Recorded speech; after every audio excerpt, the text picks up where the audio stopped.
시간 우리 다 같이 사도신경으로 우리의 신앙의 고백을 주님 앞에 드리겠습니다. 나는 전능하신 아버지 하나님, 천지의 창조주를 믿습니다. 나는 그의 유일하신 아들, 우리 주 예수 그리스도를 믿습니다.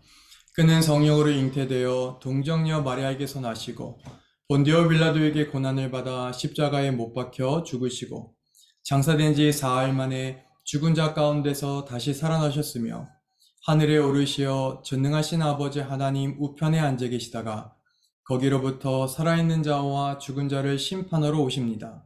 나는 성령을 믿으며 거룩한 공교회와 성도의 교제와 죄를 용서받는 것과 몸의 부활과 영생을 믿습니다. 아멘. 이 시간 우리 다 같이 찬양하시면서 주님 보좌 앞으로 나가겠습니다.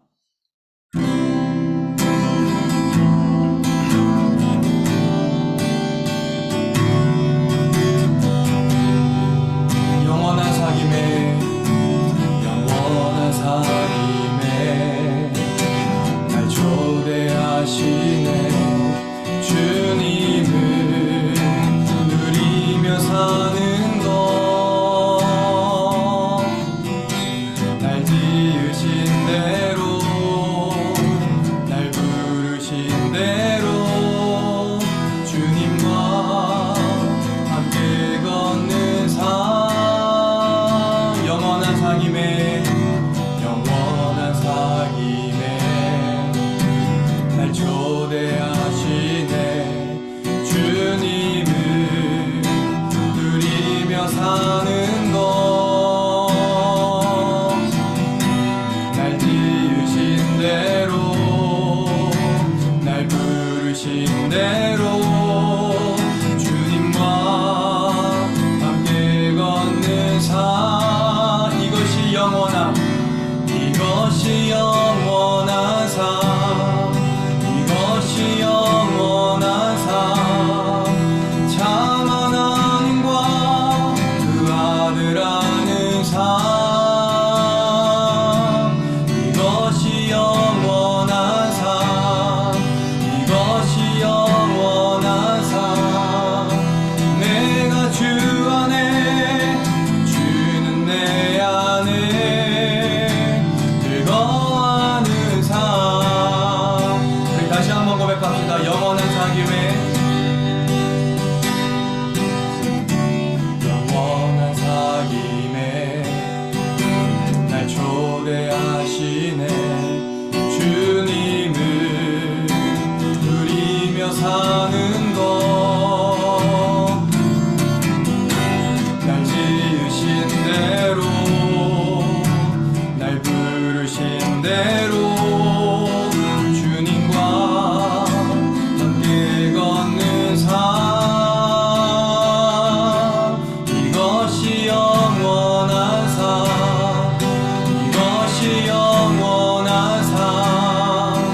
참 하나님과 그 아들 아는 삶, 이것이 영원한 삶, 이것이 영원한 삶. 내가 주 안에, 주는 내 안에 즐거워하는 삶. 이것이 영원한, 이것이 영원한 삶, 이것이 영원한 삶. 참 하나님과 그 아들 아는 삶, 이것이 영원한 삶, 이것이 영원한 삶. 내가 주 안에, 주는 내 안에 즐거워하는 삶. 우리 마지막으로 고백합시다. 이것이 영원한 삶, 이것이 영원한 삶. 참 하나님과 그 아들 아는 삶, 이것이 영원한, 이것이 영원한 삶, 이것이 영원한 삶. 내가 주 안에, 주는 내 안에 즐거워하는 삶.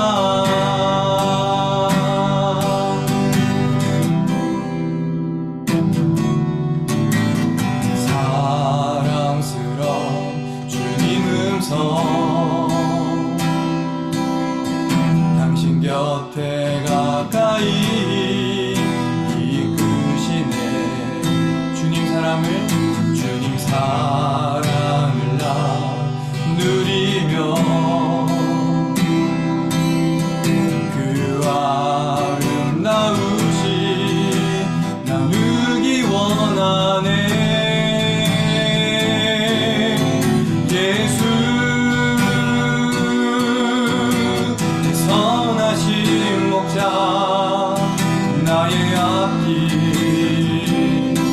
하시네. 예수 진실하신 주께 내 삶을 드립니다. 처음부터 고백합시다. 사랑스러운 주님 음성, 당신 곁에 가까이 이끄시네.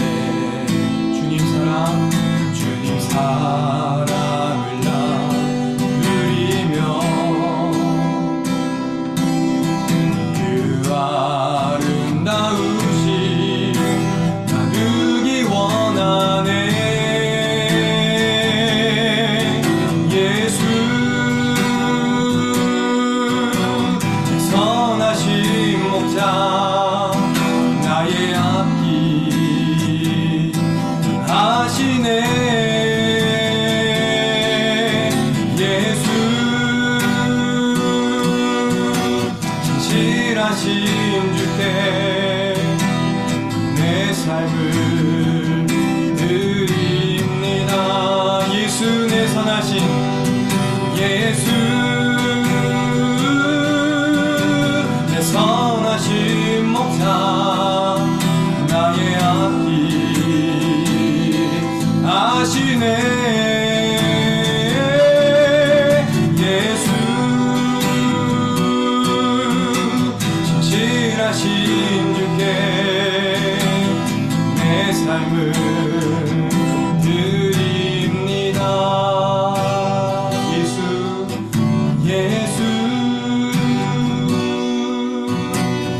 선하신 목자 나의 앞길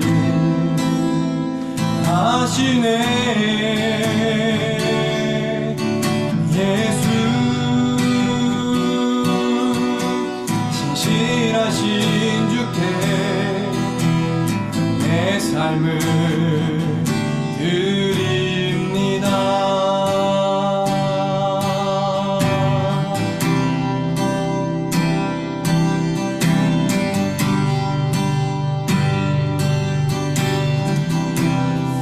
이 시간 함께 기도하기 원합니다. 기도하실 때 주님께 우리의 인생을, 주님께 우리의 앞날을, 우리 주님께 우리의 새 출발을 온전히 맡깁니다. 주님 고백하였듯이 주님이 선하신 목자이오니 저희들의 남은 인생을 선하게 이끌어 주시옵소서. 우리와 동행해 주시옵소서라고 이 시간에 다 같이 합심하여 통성으로 기도하겠습니다. 같이 기도합니다. 할렐루야. 살아계신 하나님, 오늘도 우리의 삶과 우리의 모든 앞날을 주님께 의탁합니다. 하나님 아버지 홀로 주인 되어 주셔서 하나님 주님 앞에 온전한 마음으로 나아갈 때마다 하나님의 인도하심을, 주님의 부르심을, 주님의 이끄심을 받는 저희들의 삶과 인생이 될 수 있도록 인도하여 주시옵소서. 하나님 주님의 음성 따라, 하나님 아버지의 양이 목자의 음성을 따라가듯 주님의 음성을 듣기를 간절히 소망합니다. 특별히 하나님 아버지 새학년으로 진급하는 우리 나무 십자가 님교의 모든 지체들을 주님 기억하시고 그들의 예배와 그들의 주님 앞에 서는 그 자세와 태도를 주님 기억하여 주셔서 하나님 온전한 마음으로 주님 앞에 나아갈 수 있는 저들의 삶과 저들의 새로운 기회를 맞는 인생이 될 수 있도록 성령 하나님 붙들어 주시옵소서. 온전히 하나님 주님 앞에 우리의 모든 것을 맡기는 이 시간과 이 거룩한 도별된 장소가 되기를 간절히 소망하오니 하나님 말씀하시고 주님 선한 길로 이끌어 주시옵소서. 오늘도 우리 생각하실 주님을 찬양합니다. 하나님으로 영광 받아 주시옵소서. 사랑의 하나님 아버지, 행복한 여름 방학을 잘 보내게 해주시고 새학년을 맞이하게 해주셔서 감사합니다. 저희들이 학교에서 배우고 즐겁게 생활하는 것도 중요하지만 무엇보다도 하나님을 아는 것이 제일 중요하다는 것을 잊지 않게 해주세요. 그래서 저희들이 하나님을 기쁘게 하는 자녀로 살아갈 수 있도록 인도해 주세요. 새학년을 맞아 좋은 친구를 사귀게 해주시고 본이 되는 친구가 되게 해주세요. 선생님 말씀을 집중해서 들을 수 있는 집중력도 주세요. 하나님, 저희 학교 생활을 하는 동안 배울 때 하나님이 주신 달란트를 발견하게 해주셔서 하나님의 비전을 꿈꾸게 해주세요. 믿지 않는 친구들에게 복음을 전할 수 있게 지혜를 주시고 아픈 친구들이 있다면 빨리 회복되게 도와주세요. 이 시간 기쁘게 예배를 받아주시고 살아계신 예수 그리스도의 이름으로 기도드립니다. 아멘. 이 시간 함께 볼 하나님의 말씀은 시편 23편에서 우리 함께 보겠습니다. 시편 23편 1절에서 6절의 말씀입니다. 제가 가진 성경 구약 성경 817쪽 즈음에 있습니다. 시편 23편 1절에서 6절의 말씀 다 함께 찾으신 줄 알고 우리 한 목소리로 합독하겠습니다. 함께 읽습니다. 시작. 여호와는 나의 목자시니 내게 부족함이 없으리로다. 그가 나를 푸른 풀밭에 누이시며 쉴 만한 물가로 인도하시는도다. 내 영혼을 소생시키시고 자기 이름을 위하여 의의 길로 인도하시는도다.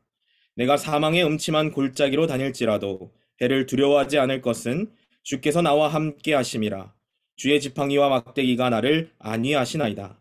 주께서 내 원수의 목전에서 내게 상을 차려주시고 기름을 내 머리 위에 부으셨으니 내 잔이 넘치나이다.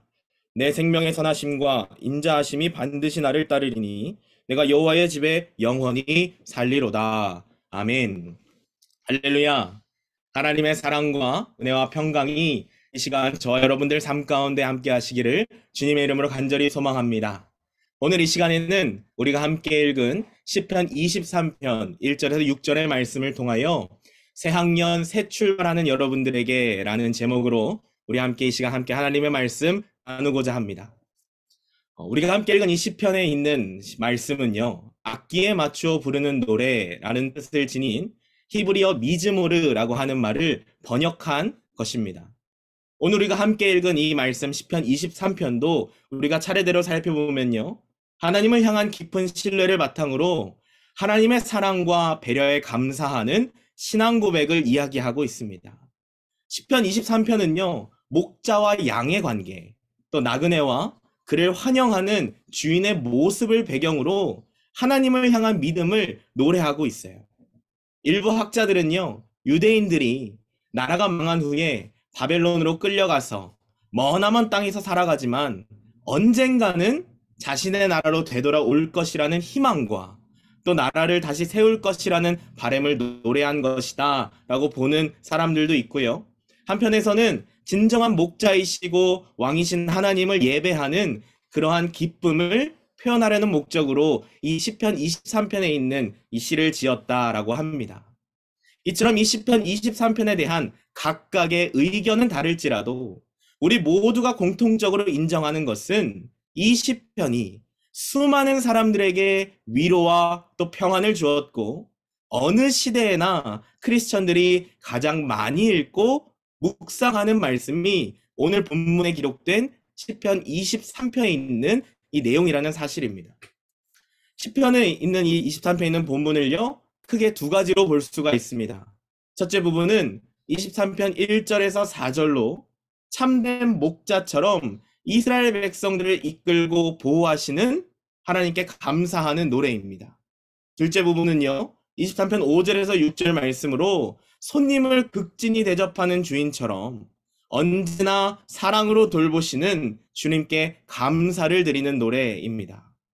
사랑하는 성도 여러분, 우리는 목자이며 주인이신 그 하나님의 사랑을 우리의 마음속에 깊이 새기고 굳건한 믿음으로 언제 어디서든지 우리가 하나님과 함께 하면서 마음의 평화를 누리는 삶을 살아야 된다라고 저는 생각합니다. 그리고 그렇게 살아갈 때 언제나 동일하신 하나님께서 변함없는 은혜를 부어주실 줄로 믿습니다.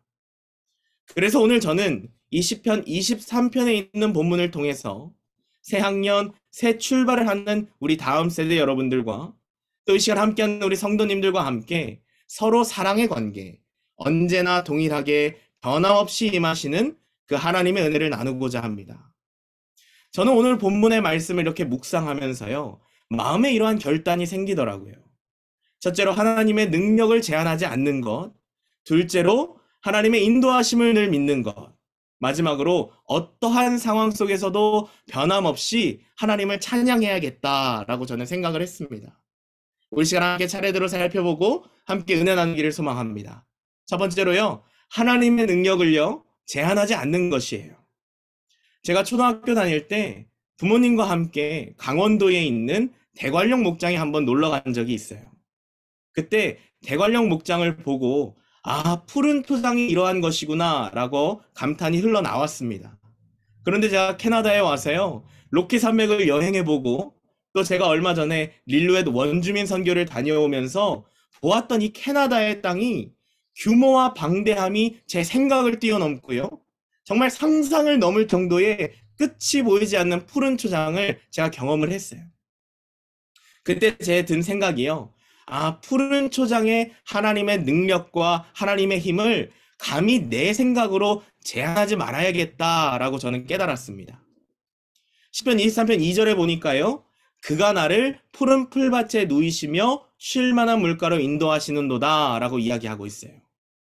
여기서 푸른 풀밭은요, 히브리어에서 데쉐라고 하는 이 단어를 번역한 말인데요, 이 단어의 의미는 연하고 싱싱한 풀이라는 뜻을 갖고 있지만요, 일반적으로는 나의 마음을 끌리게 하는 장소 또는 상황을 가리킨다고 합니다. 또한 시간적인 제한을 두지 않는 것이래요. 쉽게 말해서 비록 하루를 살지라도 활력 있고 생명력 있는 그러한 말을 가리키는 이 단어가 바로 푸른 풀밭이라고 해석한 이 히브리 단어 데쉐라는 말이래요. 그렇다면 이러한 푸른 풀밭은 어디일까요? 제가 성경을 찾아보니까 사무엘하 23장 4절에 이렇게 기록하고 있습니다. 우리 함께 읽어볼까요? 함께 읽습니다. 시작. 구름이 끼지 않는 아침에 떠오르는 맑은 아침 햇살과 같다고 하시고 비가 온 뒤에 땅에서 새싹을 돋게 하는 햇빛과도 같다고 하셨다 라고 말씀합니다. 그러므로 2절에 그가 나를 푸른 풀밭에 누이시며 라고 하는 이 표현은요, 활력이 넘치는 생명력을 지니도록 보살피고 하나님께서 인도하신다는 뜻이에요. 그렇습니다. 예수님과 함께하고 어떠한 상황과 환경에도 나의 생각이 바뀌면 그곳이 바로 푸른 풀밭이고 쉴 만한 물가인 것을 믿으시길 바랍니다. 제가 한국에서요, 신학교 다닐 때요, 생활비 정도는 제가 혼자 스스로 벌어야 되는 상황이었어요. 아버지가 7년 전에 이곳 캐나다로 유학을 떠나오셨기 때문에 저의 학비는 이렇게 보내주셨지만 생활비 정도는 제 스스로 벌어야 되는 그런 상황이었습니다. 캐나다에서 이민자로 살아가는 것이 쉽지 않은 것인 김을 제가 또 알기도 하고, 부모님께서 일을 하시면서 돈을 벌고 공부를 하셨기 때문에 제 스스로 용돈을 달라고 이야기하기가 좀 죄송스럽더라고요. 그래서 저는 학교 수업이 없는 날에는요, 아르바이트를 하면서 생활비를 벌었던 때도 있었습니다. 주일에는 파트 사역자로 교회에 가서 사역을 했습니다. 학업과 아르바이트와 사역을 이렇게 함께 병행하는 것이 때로는 힘들기도 하더라고요. 그렇지만 학교에서 하나님의 은혜를 공부하면 힘이 났습니다. 신학교에서 찬양 인도를 하면요, 마음에 불같이 하나님의 은혜가 저에게 찾아오더라고요. 또 교회에서 주일학교 아이들과 함께 말씀을 나누면서 언제나 저에게 사랑을 주시고 힘을 주시는 그 하나님을 느끼면서요, 왠지 모를 힘이 생기고 또 힘들었던 마음에서 제가 다시 일어설 수 있었습니다. 지금 와서 생각해 보니까 그것이 바로 푸른 풀밭이고 쉴 만한 물가로 인도하시는 하나님의 돌보심이었음을 저는 믿어 확신합니다. 사랑하는 여러분, 하나님의 능력을 제한하지 마시기 바랍니다. 제가 처음 캐나다에 와서 하나님의 부르심 받고 온 지 제가 3개월 만에 혼자 한국의 신학교 입학을 위해 다시 돌아갔거든요. 그때 제 기도 제목 한 가지였어요. 아버지가 한국 일산에서 개척교회에서 목회를 오래 하셨습니다. 그렇기 때문에 목회자의 자녀로서 목회자의 삶이 어떠한 건지 제 스스로 잘 알고 있었어요. 그렇기 때문에 하나님 앞에 기도합니다. 하나님, 하나님, 제가 하나님의 뜻에 순종하겠습니다. 한국의 신학교에 제가 혼자 입학하게 되었으니 하나님, 제 삶을 책임져 주시옵소서. 이 기도 제목 가지고 제가 새벽 5시에 밴쿠버 복강을 떠났습니다.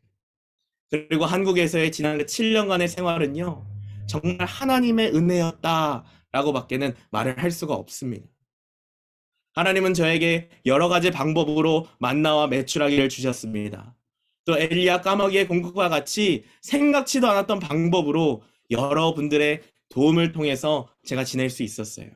이 모든 은혜의 시작은 바로 저를 향한 예수님의 사랑이었고, 예수님을, 하나님을 예배할 때 그 사랑이 시작되었음을 저는 믿습니다. 2절 다시 한번 볼까요? 2절에 보면 쉴만한 물가로 인도하신다라고 이야기합니다. 여기서 쉴만한 물가를 번역한 히브리어 단어 메누시라는 단어가 있는데요. 이 단어의 뜻은요, 회복할 수 있는 휴식이나 쉼의 자리를 제공하는 물이나 샘을 이야기합니다. 그렇다면 바로 쉴만한 물가는 무엇일까요? 저는 한번 이렇게 생각해 봅니다. 그곳은 바로 말씀의 선포의 장소이고 생명의 원천의 폭포수와 같은 예수님께서 계신 이곳, 오늘 이 밤 이 자리에 모인 저와 성도님들이 함께하는 이곳 나무십자가 한인교회임을 저는 믿습니다. 사랑하는 성도 여러분, 하나님의 은혜와 사랑을 제한하지 마시기를 바랍니다. 어제나 오늘이나 내일에도 언제나 동일하신 하나님께서 푸른 초장으로 차고 넘치도록 인도하여 주실 그 축복이 저와 여러분들 삶 가운데 함께 하시기를 다시 한번 주님의 이름으로 간절히 소망합니다. 두 번째로는요, 하나님의 인도하심을 믿는 것입니다. 서울에 가면요, 창경궁에서 좀 더 가면 비원이라고 하는 곳이 있어요. 비원에 가면 시크릿 가든이라고 하는 곳이 있습니다. 이곳은요, 조선시대에 궁 안의 왕들이 산책하고 걸었던 곳입니다. 놀랄 정도로 아름답게 정원을 이루고 있어요. 그 안에는 작은 동산도 있고 집들도 있습니다. 그곳에서 조선시대의 왕들은요, 쉬기도 하고 또 일반 백성들의 삶을 경험하는 99칸의 집도 그곳 안에 있습니다. 서울 한복판에 와, 이런 곳이 있구나 할 정도로 저는 깜짝 놀랐어요. 이처럼 우리 크리스찬들은요, 나만의 영혼의 시크릿 가든, 다시 말해서 우리에게 쉼의 장소가 필요합니다. 그리고 이곳에서 우리는 하나님의 인도하심을 받아야 하는 거예요. 저는요, 아버지에게 기도원 얘기를 참 많이 들었습니다. 아버지께서 한국에서 목회하실 때 가시던 기도원이 두 곳이 있으셨어요. 하나는 평창동의 감람산 기도원이라고 하는 곳이었고요. 영적인 힘과 육체적 안식을 얻기 위해서는 파주 근처의 오살리 기도원에 가셨다라고 저는 들었습니다. 아버지께서는 기도를 마치시고 평창동의 그 감람산 기도원에서 걸어 내려와 버스를 타고 근처 홍은동 유진상가 안에 있는 그 잔치국수 한 그릇을 먹을 때 정말 맛있었다라고 이야기해 주셨고요. 또 오살리 기도원에서 내려오실 때는 매점에서 파는 쌀과자 같은 것을 사오셨는데 제가 초등학교 다닐 때 정말 맛있게 먹었던 기억이 아직도 새록새록합니다. 저 또한 한국에서 신학교 다니면서요, 서울 목동에 있는 기도원에 가서 하나님 앞에 부르짖어 기도하고 또 식사 시간에는 원장님이 주시던 그 맛있는 나물과 또 맛깔나는 반찬과 밥을 먹으면서 위로를 받기도 했습니다. 또 오살리 기도원에 올라가서요, 부르짖어 기도할 때 하나님의 크신 위로와 평안함을 저는 경험했어요. 이처럼 저는 우리에게 영혼과 육신의 안식처, 쉼을 할 수 있는 장소가 필요하다고 생각합니다. 그렇다면 여러분의 영혼과 육신의 안식처, 여러분만의 시크릿 가든은 어디이신가요? 저는 이 시간, 이곳, 우리가 함께 예배하는 나무십자가 한인교회가 되시길 주님의 이름으로 간절히 소망합니다. 시편 23편 3절에 보면요, 내 영혼을 소생시키시고 자기 이름을 위하여 의의 길로 인도하시는도다 라고 기록하고 있는데요. 여기서 의의 길이란 뜻은요, 하나님의 백성으로서 올바른 삶의 길을 인도함 받는 것을 이야기한대요. 사망의 골짜기, 다시 말해서 나의 생활 가운데 두려움과 절망과 낙심과 배신과 실패와 어려움, 또 혼자 있는 외로움의 시간과 억울함의 시간이 나에게 찾아올지라도요, 크리스찬은, 성도는 하나님의 인도하심을 믿어야 한다라는 사실입니다. 고난과 어려움은요, 하나님의 사람으로 가는 필수 과정의 장애물이기도 합니다. 그러나 올림픽에서 볼 때 장애물 달리기 선수가 달리기를 하면서 장애물을 힘차게 뛰어넘듯이 우리도 예수 그리스도의 이름으로 힘차게 뛰어넘어야 하는 것이에요. 비록 환경이, 비록 상황이, 비록 나의 형편이 달라진 것은 없지만 우리가 기도와 하나님의 말씀으로 장애물과 현실을 이겨내야 한다라는 사실이에요. 나의 삶을 내 의지로 이를 악물고 주먹을 꽉 쥐고 땅으로 버티는 것이 아니라는 것입니다. 이를 악물면 잇몸만 내려가고요. 결국 우리가 갈 곳은 치과밖에 없더라고요. 예레미야 33장 3절에 보면 이렇게 기록합니다. 너는 내게 부르짖으라. 내가 내게 응답하겠고 내가 알지 못하는 크고 은밀한 일을 내게 보이리라. 하나님은 여러분들에게 말씀하고 있습니다. 또 빌립보서 4장 6절과 7절에 보면 아무것도 염려하지 말고 다만 모든 일에 기도와 간구로 너희 구할 것을 감사함으로 하나님께 아뢰라. 그리하면 모든 지각에 뛰어난 하나님의 평강이 그리스도 예수 안에서 너희 마음과 생각을 지키시리라. 주님께서 말씀하고 있습니다. 이처럼 그리스도인은요, 두 손을 펴고 문제를 손에 담아 기도의 향기로 하나님께 올려드리는 것이에요. 이 시간 손을 펴고요, 나의 문제를 하나님께 올려드릴 때 하나님께서 이 시간 하늘의 문을 여시고 이 시간 하나님의 은혜로 채우시고 회복과 문제 해결과 풀림의 역사가 일어나는 줄 믿으시길 바랍니다. 내 앞에 있는 문제의 산이 변하여 평지가 되는 역사가 일어나는 줄 믿으시면 이 시간 함께 아멘으로 고백하시길 주님의 이름으로 간절히 소망합니다. 영적인 고수는요, 사람을 바라보지 않는데요. 어려운 환경을 바라보지 않는데요. 오직 하나님만을 바라본다고 합니다. 하나님께 기도합니다. 하나님의 말씀만을 붙잡으며 앞으로 나아가는 것이에요. 그렇기 때문에 신명기 8장 3절에 보니까 너를 낮추시며 너를 줄이게 하시며 또 너를 알지 못하며 내 조상들도 알지 못하는 만나를 내게 먹이신 것은 뭐래요? 사람이 떡으로만 사는 것이 아니요 여호와의 입에서 나오는 모든 말씀으로 사는 줄을 내게 알게 하려 하십니다. 이러한 하나님의 인도하심에 불기둥과 구름기둥의 믿음으로 살아가는 또 늘 승리하는 축복이 가득한 저 여러분의 삶 되시기를 다시 한번 주님의 이름으로 간절히 소망합니다. 마지막으로요, 우리 함께 따라 읽어볼까요? 마지막으로 함께 읽겠습니다. 시작. 변함없이 하나님을 찬양해야 하는 것입니다. 유목민의 문화에 보면요, 나그네를 환영하고 또 나그네를 대접하고 보호하는 것은요, 그들의 명예가 달린 일이라고 합니다. 이러한 관계를 통해서 나그네의 방문을 받은 주인은요, 최선을 다해서 환영하고 대접하고 또 떠날 때에도 참 많은 도움을 줬다고 합니다. 거친 그 광야길에서 나그네에게 최선을 다하는 주인처럼 우리의 삶의 광야길 가운데에서 최고의 환대와 상다리가 부러지게 음식을 차려주시는 분이요, 우리 하나님이라는 사실이에요. 시편 23편 5절 한번 볼까요?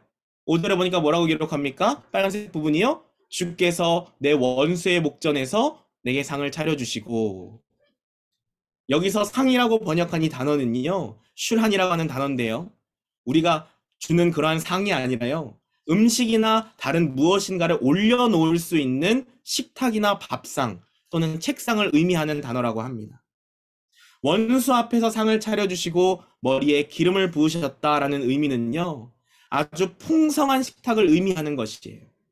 다시 말해서 하나님은 지금 내 눈앞에 아무리 무서운 원수가 나타나도 일어나 도망치지 않아도 되게 하시는 분이시라는 것입니다. 오히려 여유 있게 원수가 보는 앞에서 밥상을 차려서 우리에게 먹이실 만큼 현실의 여유와 평안함을 주시는 분이십니다. 그렇기 때문에 불안과 두려움의 인생의 광야길 가운데서 살아가는 우리들을 하나님께서는 밥상 위에 앉히시고 따뜻한 밥을 퍼주시는 그 하나님을요, 우리는 변함없이 찬양해야 하는 것이에요. 우리가 잘 아는 다윗의 삶을 한번 생각해 볼까요? 다윗의 주변에는요, 일생 동안 그 다윗을 괴롭히고 죽이려고 했던, 위협했던 적들이 참으로 많이 있었습니다. 심지어 그의 아들 압살롬까지도 아버지 다윗을 위협했어요.